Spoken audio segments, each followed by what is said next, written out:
मित्रहो नमस्कार। आपण पुन्हा एकदा या चोर चावडीमध्ये या ठिकाणी आलेलो आहोत। काल बघितलं तर एक चांदवडचा जो तरुण होता तो या ठिकाणी या डोहामध्ये काल फिरायला मित्रांबरोबर आला आणि तो या डोहामध्ये त्याचा पाय घसरून या ठिकाणी तो या डोहात बुडालेला आहे। काल त्याच्यानंतरून पोलीस प्रशासन असेल, महसूल विभाग असेल या ठिकाणी दाखल झालेले होते। त्यांनी पूर्ण मालेगावची जी स्थानिक टीम होती ती रेस्क्यू टीम या ठिकाणी पाचारण केली होती।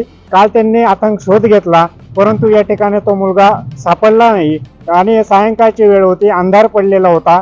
आपण जर दृश्याच्या माध्यमातून जर बघितलं तर या ठिकाणी पूर्ण डोंगर परिसर आहे आणि या ठिकाणी पाऊस पण सुरू होता रिमझिम आणि या ठिकाणी कुठलीही अशी लाईटची व्यवस्था नव्हती। त्याच्यामुळे ते रेस्क्यू थांबवलं गेलं आणि आज पुन्हा सकाळी जे आपण दृश्याच्या माध्यमातून जर बघितलं तर या ठिकाणी पूर्ण एनडीआरएफची टीम या ठिकाणी दाखल झालेली आहे।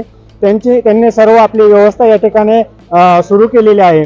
आता ते एकदम शोध मोहीम या ठिकाणी सुरू करतायत। आपण या दृश्याच्या माध्यमातून सविस्तर बघू शकतो। या ठिकाणी इथले जे स्थानिक नागरिक आहेत तेही उपस्थित झालेले आहे, पोलीस प्रशासन या ठिकाणी आहे।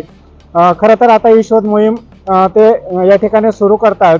आता किती वेळाने तो मुलगा सापडेल किंवा त्याचा शोध लागेल हे आता आपल्याला बघावं लागणार आहे। S9 न्यूज साठी मी व्यवस्थापकीय संपादक शरदजी पवार, चिंचवे। मित्र आपण अपडेट राहा, पुढील अपडेट आपल्यापर्यंत पोहोचवले जाईल। धन्यवाद। आपल्या चॅनलला नक्की सबस्क्राइब करा, बेल आयकॉन दाबायला विसरू नका।